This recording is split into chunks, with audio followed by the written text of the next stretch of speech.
Alright, welcome to the video. Today we are going to be talking about how to set up your workflow on FL Studio. If this is day one and you just got into FL and you have no idea what to do, I'm going to give you the blueprint, and if there's anything that I do not talk about in this video, please comment and tell me what to do like that I didn't get to explain, because I'm going to be going on a 30-day grind of making videos, trying to figure out what burns me out or whatever, so I can get to really making these videos and really cranking this shit out and really running this shit up, because it's time, bro.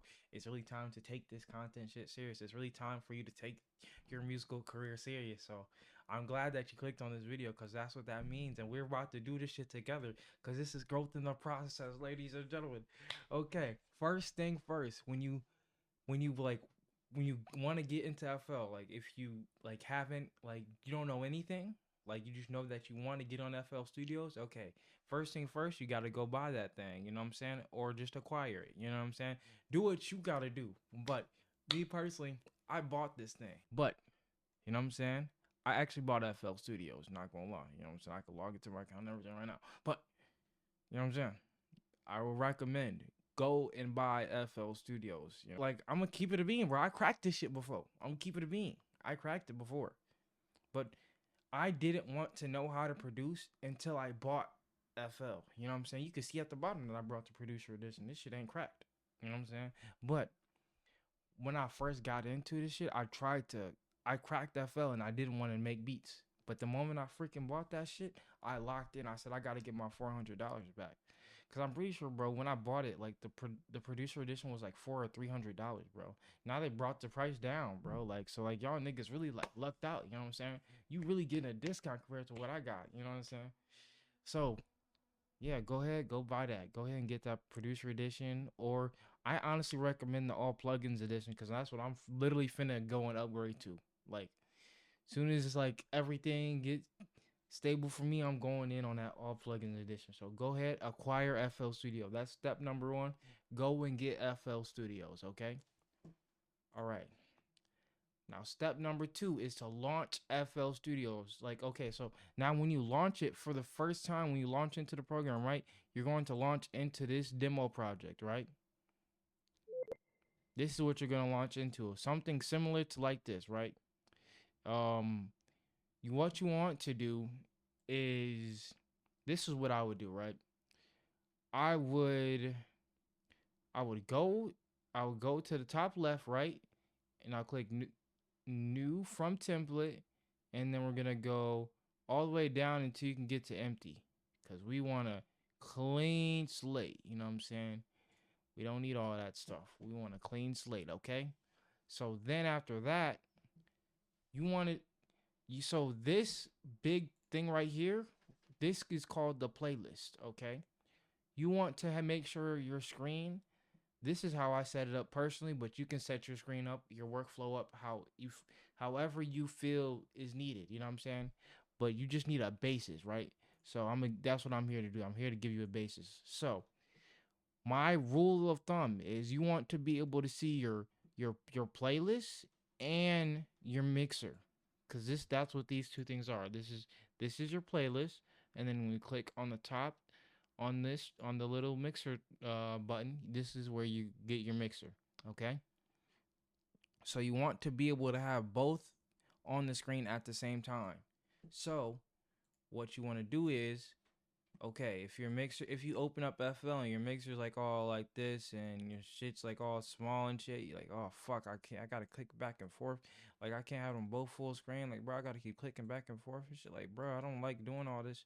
Okay, so that means you gotta set your shit up. And also, okay, if you're a vocal if you're vocal producing or vocal engineering, whatever you want to call it, set your shit up to be efficient for that. And if you're making beats, make your shit optimal for being a producer. You know what I'm saying? Like, make your shit optimal for what you do. That's really what we're focusing on too today. But okay, if you should feel like your shit is all out of sync, all out of whack, okay, make sure that shit, when you make sure you shrink that shit to where it's perfectly in alignment. Like, for me, I like to have mine both on screen, just like this, half and half. You know what I'm saying? Cause then I can see this. I can see my mixer track. I don't gotta tab it. I don't gotta tab this. Nothing. It's all there. It's always there. You know what I'm saying? But for me, I like to I like to be a beat maker and I like to be an audio engineer. You know what I'm saying? So my template is literally all my go-to drum sounds. Cause I'm 9 times out of 10, I'm gonna start with making the beat. So I got all my go-to drum sounds. I have my clap set up to where like it's copied and pasted in a 16, in a not 16, in a 4-bar loop already. But then when I lay it down on the playlist, it is set up to be in a 16.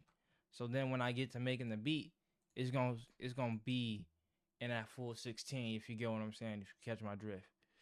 So that's literally how I like to have my template. And then if I drag a loop in here, okay, let's say I drag the loop in here, right? Now the loop is gonna automatically be on that same groove. Like I'm already got some bounce going on already. Looks like I already got the beat ready. You know what I'm saying? But that's why it's always good to have a template. You know what I'm saying? Starting off in the beginning. Cause then it's like, okay, especially if you notice you do it, if you're doing like something like nearly every time you load up the beat, bro, just make a fucking template and just have that shit ready on standby. You know what I'm saying? Like with your beat tag, like that's another thing I have in my template, my beat tag, bro. Like I always have my beat tag in my template because I don't have it here because, you know what I'm saying, we're making this from scratch right now. But in your template, like literally just have shit that you know you're gonna use. Like yo, beat tag. For my vocal producers, make sure you have your vocal chain preset already on there, bro. For my vocal producers, already make sure your shit is already on there. So then after that, you just be click hard bang. You know what I'm saying? And like that's something that honestly I should do too. Like, cause it's like 9 times out of 10, I'm gonna rap on the beat. 9 times out of 10, but sometimes I might just make the beat and I might not fuck with it that much, so I might not rap on it. So that's why it's okay for me to not have my vocal preset on there like that already. And also like sometimes I might flood. It might be too many layers, and I just might want to make the beat in one project and then go ahead and rap on it in another one. You know what I'm saying? So it's like that's another thing to really combat with too. Like just figure out, be okay with working and like knowing that this first workflow that you make today is not gonna be the end all be all. You know what I'm saying? You gonna end up changing that shit. And to be honest, bro, I need to actually tighten up on this. Like, I need to lock and get serious right now because, like, nigga, like, bro, my freaking preset that I had made previously, I didn't really like it. So I want to make a new template, and that's literally what we're doing right now. So let's go ahead and just really lock in and just tune this up. So to tune up my template, you can go ahead and tune up your template too. You know what I'm saying? Just peep what I'm doing and then try to tweak accordingly. You know what I'm saying? Just figure out like what you want your go-to sound to be. Ooh, I just cooked. Okay. So for my producers, that's literally what you gotta do. You gotta figure out what go-to sound out of your drum kits that you find. And if I don't, I'm literally going to make a video tomorrow about how to find drum kits. So if you found this the day of me posting this hot tutorial, literally I'm going to drop a video tomorrow about the best place to go and all that for the drum kits. You know what I'm saying? So literally just wait till tomorrow. You know what I'm saying? And it's gonna come. You know what I'm saying? But to tighten up my preset, right? We gonna name this shit clap. You know what I'm saying? We're gonna name this shit hi-hats. And name this 808. And name this open hat. Open hats with an S. And then we're gonna test. We're gonna make my producer tag normalized because it's always really quiet. And then after that, we're going to drag it into the timeline. Honestly, I'm gonna leave it where it was at because I remember that shit was getting in my way of my old template, so I'm not going to put it in this time. And this, I did just drag those sounds out of my GOAT stash kit, which I will be updating and I will be releasing. Because there's hella sounds in there that I use or that I have used, but I don't have them in there. I have them starred and like Sometimes, bro, you can't. Bro, this Dart shit is so buggy, bro. I don't know what the fuck they got going on over there, but they gotta fix this shit. Cause it's like, since I moved some of my files, but they're still on my computer somewhere, like they're still on my hard drive, they don't allow me to click the ones that I moved already, but they still show them up. Like they don't allow me to click and drag them, but I can still click and listen to them because they are on my computer on my hard drive. So like if they're grayed out, that means I can click them, but I can't play them. Like I can't use them. But if they're like highlighted white, that means I can use them. But I felt, could you please fix this, please? Because that shouldn't even be a thing. Like, bro, it's like you're basically toying with my emotions. I don't like that shit. So y'all gotta lock in and fix that shit if y'all watching this video, please, pretty please. Cause it's yeah. Imagine if you can't even figure out where the shit's at, bro. And this is the only way you can see and hear the sound. I mean, it's like at least you got the name, but nigga, I want the root. I want the root, my nigga. Okay. So, all right. And I feel like I should do my open hat bounce too. That's a little bit too much though. That's a little bit too much. Not gonna lie. My open hat bounce be booming. I feel like doing the open hat bounce is really gonna make me not want to do it anymore. But because I love clicking at end, cause sometimes I might want to change it. Okay, so yeah, we're gonna leave it like that. So this is my vocal template, and also the key. You can so in your piano roll, like this is another crucial thing. Like every setting will literally save on your template. That's another thing. Nearly every, like the view of your scale will change. This is how you access like your scale highlight, like the key of the scale. So like this is something that I truly didn't understand. I'm actually giving you guys a lot of gems right now, to be honest. So listen up, okay? So the scale highlight, okay? The black notes is not the key, because when you put in, hold on, bro, am I actually tripped out? Damn, it is. I thought that shit wasn't though. Why did I always think that? Really? Wait. Oh, okay. See. All right. I was right. Okay. All right. So switch your scale highlight. This is switch your scale highlight to C minor. That's what we're going to do right now. So go to view, and then going to minor natural, or that, I don't know how to say that other word, but just click on minor natural. Okay, boom. Now you go back in and click view. Click the drop down, click view, and then click scale highlight, and then make sure your C is selected. Okay, our C is selected right here. If yours isn't, make sure it is for this example so you can understand. Okay, so now you see the black notes, right? The black notes, how I'm trying to drag it onto the black note, it's not going. The reason why it's not going there is because we have snap to scale on. Snap to scale will always make sure that you're in key. When you turn it off, like we just did, like so, now you can literally go off key. But if you have bad pitch, like me, stay on that snap to scale, you know what I'm saying? Stay on snap to scale, you know what I'm saying? Snap to scale is your best friend. And then over time, if you want to, like, you know what I'm saying, up the difficulty, you know what I'm saying, take that bitch on and then do as you do, you know what I'm saying? But me, bad pitch, so we're going to use our tools as such. You feel me? Alrighty. And also know that this setting, if you leave it C minor natural, it's going to stay like that. So keep that in mind.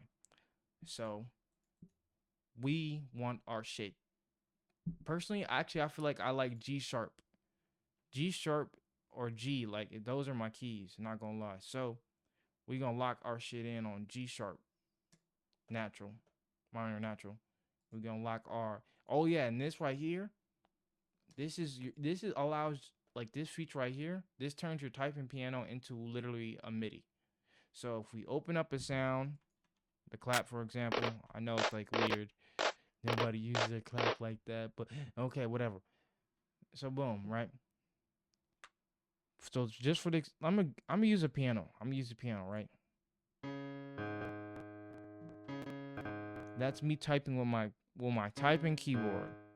The only downside about using a typing keyboard as a piano MIDI is that it will not allow you to use like the velocity. Like you can't use the velocity.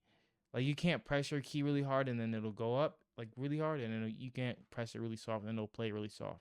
That's what velocity is.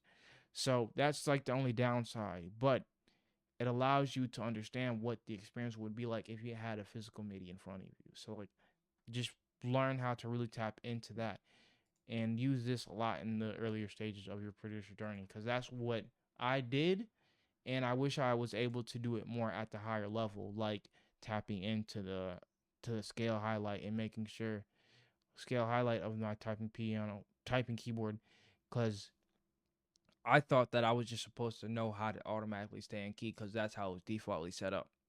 But the moment I found out about this shit, it really changed the game for me. Not gonna lie.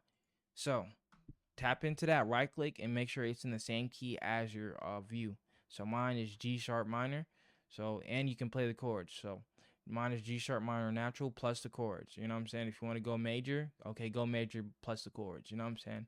That is something that's really cool. And you use the number keys to play the chords. You know what I'm saying? And then it's gonna go from one to 0. 1, 2, 3, 4, 5, 6, 7, 8, 9, 0. You know what I'm saying? And then if you want to drop the octave a little bit, you go and drop the number up. Go up actually, up an octave. That's what you do. Yep.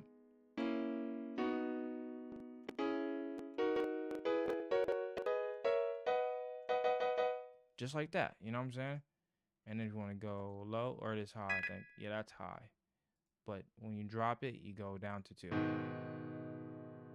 I thought you could go lower than that, but I guess I'm mistaken.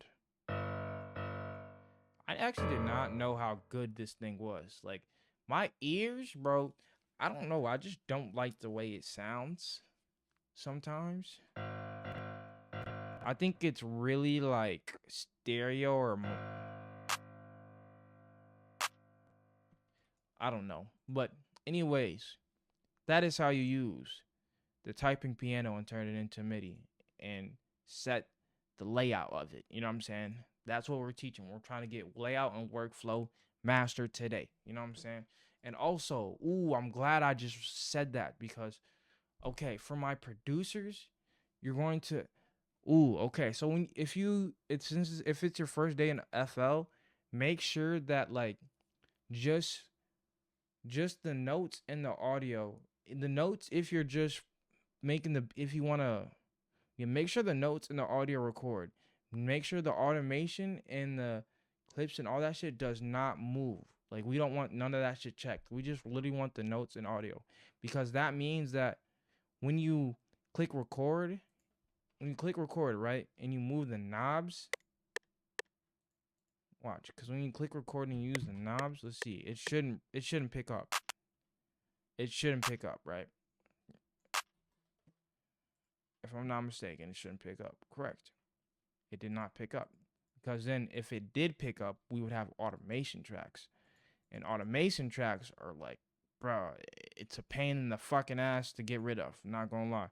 So I'm gonna show you what it looks like when you get an automation track.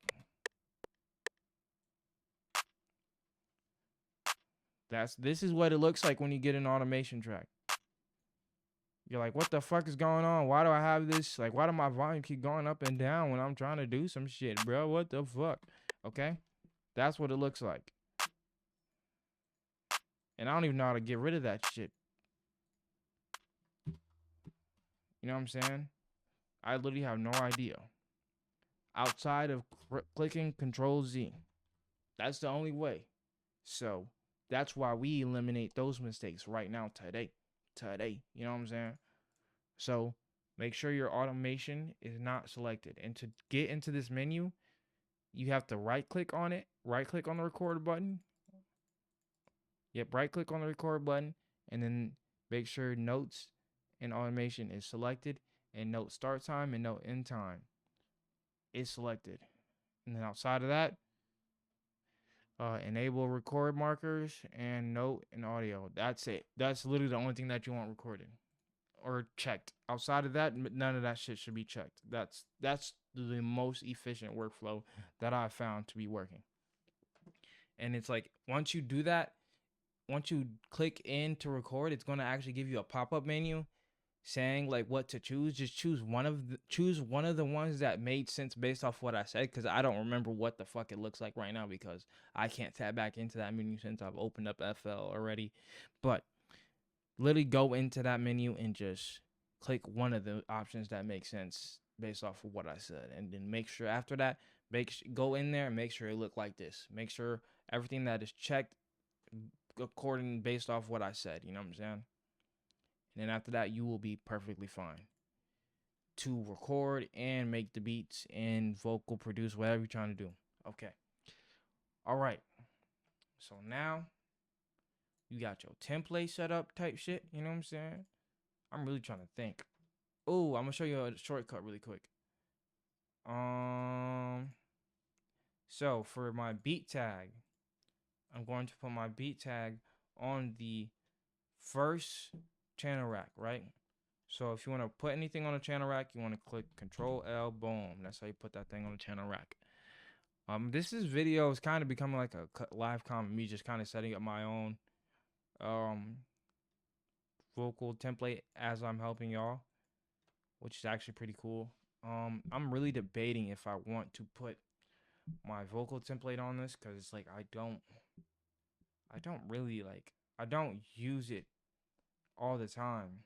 You know what I'm saying? Because it's like, it's not a guarantee if I'm even gonna rap on the beat. It's not, because I might close that shit out. I might not like the beat. You know what I'm saying? I literally might delete the shit, like depending on the flow. So it's like, yeah, I might have too many tracks. So I think I'm just gonna put it on anyways, to be honest. So boom, we're gonna put it on. Boom. Cause just in case, bro, you never know. And also for my vocal template, I use Waves Auto Tune. You know what I'm saying? I use that Waves. And the reason why I use Waves is because I feel like it just punches better. I feel like it grabs your vibrato more than Antares. Antares Auto Tune does not grab the vibrato, and it's all you. But like Waves, it actually really grabs like all your voice range of it. Cause with the Waves Auto Tune, you don't have to lock it into low male. That's the thing too. Like on Tares, you have to lock your voice into low male. So like if you're a male vocalist, but if you're a male, like, and you have a lower voice, but if you have a higher voice, you still have to lock it into that higher range. So it's like, even if, but your voice might still have the potential to grab some of those low notes. So it's like when you literally, like, cause look, it has those same modes, but it's like when you put it on a bass. When I put it on bass and I record into it, it don't, cause my voice is not staying the whole time in the low end notes. So it's like when I go into the higher notes, it literally will go out of key, according to the auto tune, right? It'll go out of key. So that's why it's important to just stay on generic. You know what I'm saying? And like I've tried that same feature on Tares auto tune, the freaking chromatic. It don't hit. It just don't hit. It don't feel the same.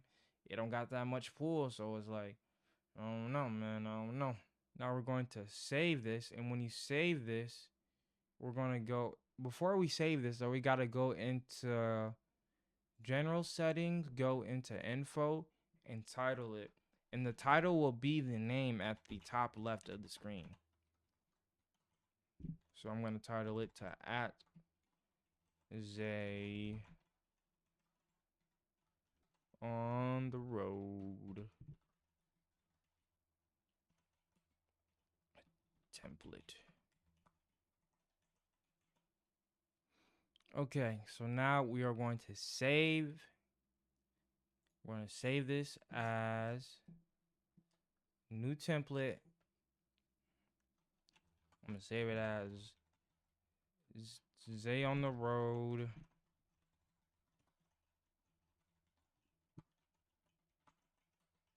2025 FL template. Okie dokie. So that's what we're going to save it as. Now we're going to click. Wait, hold on. First, I actually do need to figure out where I should put this. I'm going to put this in my. Damn. Put it in music. And I'm put it in a folder called templates. FL. FL templates. Okay, now we're going to save it. So now we're going to have to load it. Now to get the template to pop up every time you open FL, because that's literally the whole point of this video, is so you can make a template and open up FL and always have everything you need to have access to, so it can be highly efficient and highly effective. Like when you open up FL, so you don't feel like you're always scavenging trying to figure out where to fucking go, because that's kind of literally what was happening to me when I first opened up FL. I was always scavenging trying to figure out what to do, where to go, because I didn't know where the fuck I was going. So this, if I had this when I started, nigga, it would have been game over, nigga. Game over. No cap. Okay. Boom. Okay. So now that we have our template, we need to load our template into, go ahead, we're going to click generals. Now we're going to click, oh shit. We're going to click general and we're going to scroll down until we see default template. But we want to change our default template from this basic 808 with limiter to our template that we made, right? We need to figure out how to get our template in here. And I'm going to show you that right now. This is what you do. You go and click on task manager, because you're just really trying to figure out where's the base location of the FL Studio is saved. So you go to task manager. This is what I would do, and this is what I've done multiple times. Open file location. Okay. Now, fuck. Click. Okay, yeah. Okay, so you open up.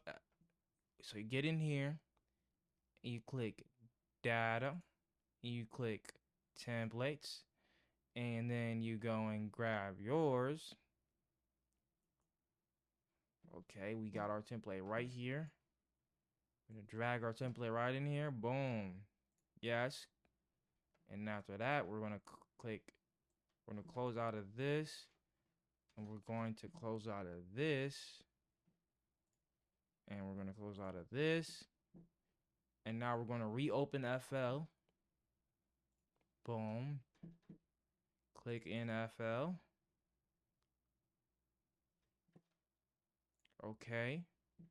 Now we are going to click on general, scroll down, go to default template, and boom, template right there. You feel me? The template's right there. So now we click on the template. Okay. And like as you see, when we open it up right here, we still loaded in the default one with the fruity limiter. We don't want that, right? So now since we just selected our template, we're gonna have to close out FL one more time and click it open again. Boom. Okay, it loaded us into our template. Boom. Don't you see that? I still got to figure out why it didn't load it in like perfect alignment with like how we had it like this, but hey, it's okay. You know what I'm saying? Because at least we got our sounds and everything in it, you know what I'm saying? Like this is literally all we needed, and we got the template in there. You feel me? Okay, but that's how you set up a template on FL for the most optimal workflow for you in the beginning. And like I said, if there's anything that I didn't get to in this video, please comment it down below in the description, because I'm going to be making videos every day this month until I burn out, to figure out why I burn out and how to not burn out and how to really get these videos out. Cause it's time, bro. There's no reason to be holding back. And we finna be dropping new music, and we finna be making new beats, and we finna just be tapping into the bag. Yo, fam, we finna be getting right. It's the season. It's the time. Okay. So yeah, tap in, and this is growth in progress. And if you haven't already, subscribe and join the pit crew, because this is where we go back and retune the engine so everybody can keep on running a race at their own pace. Yo, feel me? All right, but I hope you enjoyed, and we out of here. Peace.